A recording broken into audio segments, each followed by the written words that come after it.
Pada Kamis 9 Maret 2023, sebuah rekaman viral di media sosial Telegram. Dalam rekaman tersebut menunjukkan puluhan drone yang disusun rapi di dalam sebuah gedung. Angkatan bersenjata Ukraina semakin menunjukkan keseriusannya dalam menghancurkan pasukan Rusia. Setahun berjalan invasi, Ukraina memang kerap kali tidak pernah mengabaikan fungsi drone yang sangat membantu dalam pertempuran.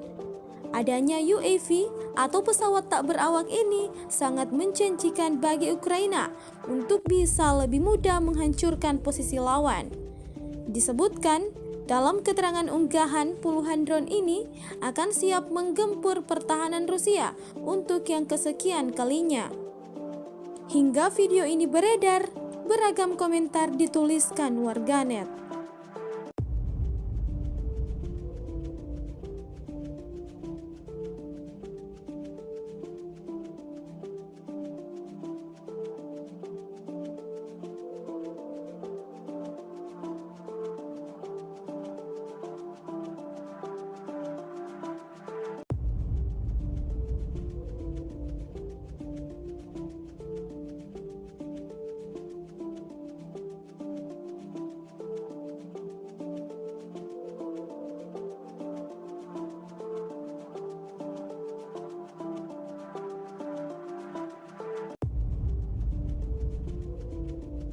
Terima kasih sudah nonton.